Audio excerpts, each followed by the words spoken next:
dirait d'hygiène féminin font surface sur les réseaux sociaux. Il y a beaucoup de personnes sur les réseaux sociaux qui vous obligent de faire l'hygiène intime avec beaucoup d'herbes, beaucoup de substances, que ce soit l'ail, que ce soit les persils, que ce soit vous posez sur la vapeur pour que votre vagin soit propre. Bonjour, moi c'est Dr Léonard Alamouloumen. Je suis médecin de la plateforme Allo Docteur. Allo Docteur, c'est une plateforme de consultation en ligne, aussi de consultation à domicile. Et puis nous sommes aussi dans l'encadrement des étudiants en sciences médicales pour leur apprendre l'art de guérir. Sur cette chaîne, nous parlons plus de la santé sexuelle parce que nous voulons briser les tabous qui est autour du sexe. Aujourd'hui, nous allons parler d'un sujet très important qui concerne plus les femmes. Comment prendre soin de son vagin? Comment prendre soin de son vagin? Comme nous l'avons dit, le vagin, c'est un organe créé par Dieu qui a la possibilité de se nettoyer de soi. Mais nous allons voir que beaucoup de gens, par rapport aux toilettes intimes, utilisent beaucoup de choses qui mettent leur vagin en danger. Le vagin est constitué à 60% de bactéries qu'on appelle des lactobacilles. Ces bactéries sont en symbiose avec le vagin pour maintenir le pH et aussi pour lutter contre les infections au niveau du vagin. Et ces bacilles ont la possibilité d'aider le vagin à s'auto-nettoyer. C'est pourquoi vous allez voir que chez la Vierge, comment la Vierge, une fille qui n'est pas déviergée, comment elle fait sa toilette intime? Parce qu'il n'introduit rien à l'intérieur, mais son vagin est toujours propre. Le vagin a été créé pour se nettoyer de soi. C'est pourquoi, pour prendre soin de votre vagin, nous allons vous parler des 4 principes. Il faut rester jusqu'à la fin parce que le 4e principe est trop cool pour toutes les femmes. Le premier principe, c'est laver au moins 2 fois par jour pour les femmes. Il faut se laver au moins 2 fois par jour. Il ne faut jamais, en se lavant, il ne faut jamais mettre à l'intérieur du vagin quelque chose. Non. Laver juste les parties de la vulve, les parties extérieures de l'organe génital féminin, qui est les grandes lèvres, les petites lèvres, les glandes du clitoris, le vestibule, aussi le périnée et la région anale. Il faut les laver, vous frottez les savons et puis rincer avec beaucoup d'eau, que ça soit propre. Donc c'est ça la première principe. Quand vous lavez, quand vous faites votre toilette intime, évitez de mettre quelque chose à l'intérieur de votre vagin parce que ça déstabilise le pH du vagin et ça peut vous inciter à faire des infections vaginales. Le deuxième principe, c'est porter des sous-vêtements en coton. Porter des sous-vêtements en coton. Parce que les cotons ont la possibilité d'absorption.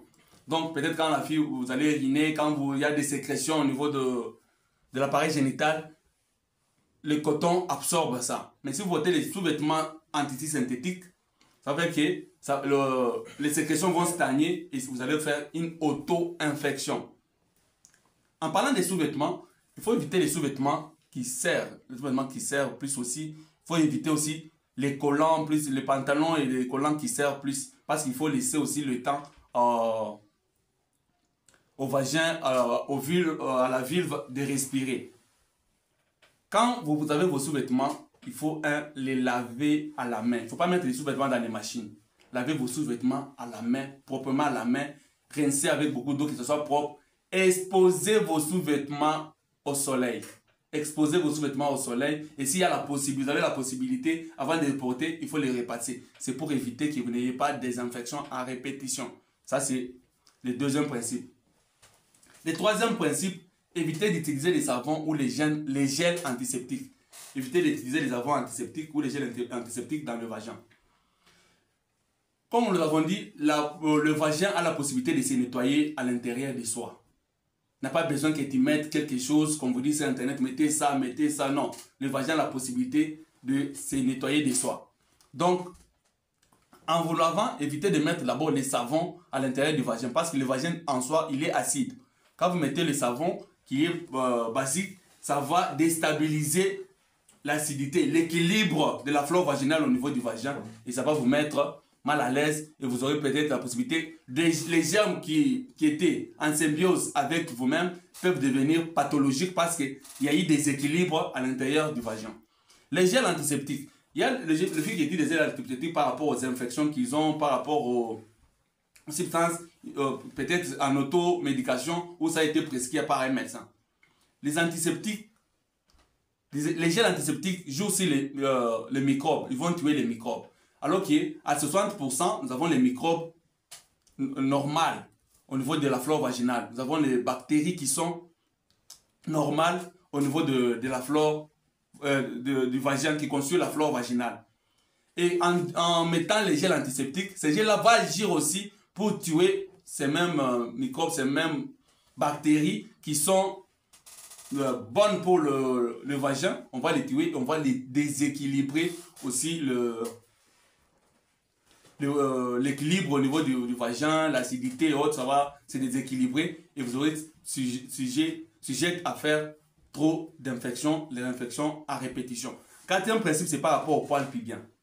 Les poils pubiens, c'est comme les poils du nez.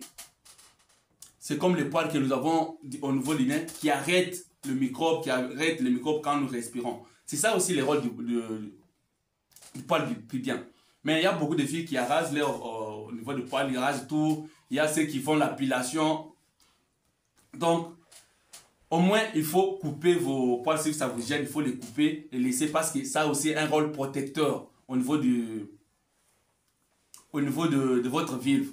Donc, chaque fois quand vous avez le poil, évitez de vous raser parce que quand vous rasez et quand vous transpirez, la sueur descend directement, il entre en contact aussi avec votre vulve, avec votre vagin, peuvent développer des infections. Alors que ces poils-là sont faits pour arrêter ça et qu'il n'y ait pas des infections. Donc, quand il a créé quelque chose, il avait le rôle pour chacun. Je pense dans les prochaines vidéos, nous allons parler sur le rôle, le bienfait et le méfait du poil pubien. Si vous avez aimé notre vidéo, veuillez vous abonner sur notre chaîne pour des vidéos qui parlent plus sur le sexe. Merci, à la prochaine.